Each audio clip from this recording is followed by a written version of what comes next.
Welcome back to another SCP reading, dear researcher. Today we'll be reading SCP-215, Paranoia-Inducing Spectacles. Now without further ado. Item number, SCP-215, Object Class, Safe. Special Containment Procedures. SCP-215 presents no threat unless warned, and so shall be kept in Dr. Namdi's office until studies are concluded. SCP-215 is to be kept in its case when not in use, so as to prevent scratches to the lenses. Description: SCP-215 is a pair of prescription glasses designed to correct myoptic vision. When worn, SCP-215 induces a belief in the wearer that inanimate objects are sentient and capable of communication with the wearer.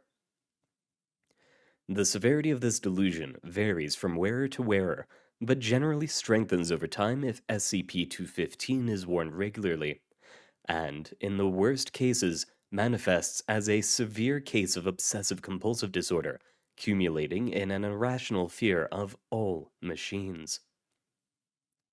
There is no definite, safe amount of time to wear SCP-215. While the onset of delusions generally takes at least 24 hours, a great deal depends on the psychological disposition of the wearer before SCP-215 is put on. And persons who already have some varieties of obsessive-compulsive, synesthesic, or technophiliac disorders have been known to begin suffering SCP-215's effects less than an hour after donning it. Removing SCP-215 does not remove the delusion, although normal methods of therapy have proven to be effective in less severe cases, so long as SCP-215 is not put on again. A full recovery can turn to a full relapse in less than a day by the return of SCP-215.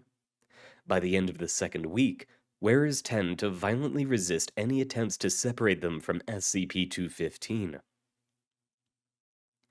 Case Study 215-999-83-D. 999-83-D displayed a typical progression of SCP-215 related symptoms. The subject had no record of mental illness before the commencement of the test. Week 1, Day 1. 999-83-D is given a temporary position as a research assistant to Dr. Namdi, and is issued SCP-215 to replace a pair of his own spectacles that were destroyed by Foundation personnel. Subject complained that SCP-215 didn't match his old prescription, and stated that he was suffering from blurry vision and headaches by the end of the day.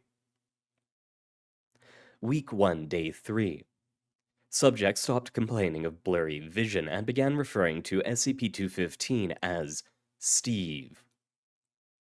Subject stated that, "Steve and I get along all right. It's not exactly a match made in heaven, but we get by." Subject did not assign names or personalities to any object besides SCP-215. Week 1, Day 6. Subject began to assign personalities to complex electrical and mechanical devices that he regularly interacted with, including the computer that he logged data entries in, the break room coffee machine, refrigerator, microwave, and a PDA he was issued by Dr. Namdi. Most interactions involved complaining about the general uncooperative behavior of these devices. Week 2, Day 1. Subject began having prolonged conversations with the aforementioned mechanical and electrical devices, giving all of them names and sometimes speaking of them in personal terms with other Foundation personnel. Almost always to the effect that the device were somehow antagonistic. Subject reported that while he could not hear the machine speaking, their body language was very clear. Week 2, Day 5. Subject began assigning personal qualities to less complex objects in his work environment, starting with his office supplies. Week 2, Day 7. Subject began minimizing interactions with living people and talked almost constantly to his inanimate companions. Discussions with staff psychologists indicated a sophisticated web of relationships between 99983D and the objects. Week 3, Day 3.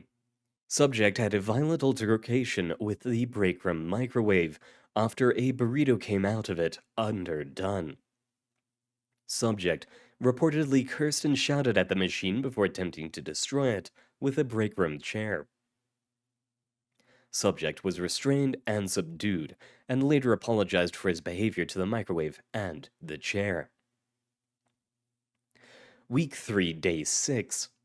Subject began personifying set pieces in his environment, referring to floor tiles and ceiling lights as people. Subject would stop to thank each inanimate object he was interacting with, including each individual floor tile, for permitting him to use it. Week 4, Day 2.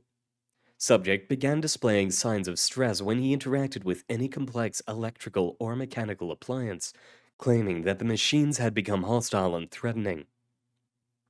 Mechanical failures or faulty performances by any machines in 99983D's presence were interpreted as signs of impending rebellion. Week 4, Day 3. Subject refused to come to work. His PDA had been smashed. 99983-D claimed it was an act of self-defense. After being coerced into coming into the office, the subject began screaming and showing others signs of acute stress at the sight of his computer, which was turned off at the time. He attempted to force his way past the security guards at the door and had to be sedated. Week 4, Day 5. Subject destroyed his table lamp, alarm clock, watch, and ceiling fan. Afterwards, he refused to come out of his room. When Foundation personnel forced their way into his cell, they found him dead with severe burns on his hands and arms. He was presumed to have been fatally electrocuted while attempting to disable an electrical outlet in the room. Addendum.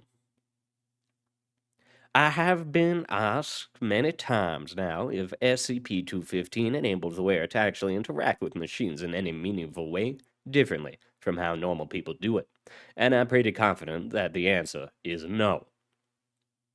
I've done every test I can think of, and all the evidence I've seen suggests that the living machines only exist in the wearer's head.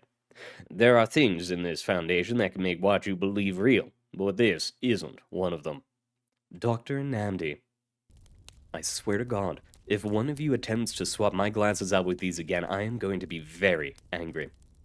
But that's all we have time for today, dear researcher. Thank you very much for coming. Good luck out there, and I hope to see you next time.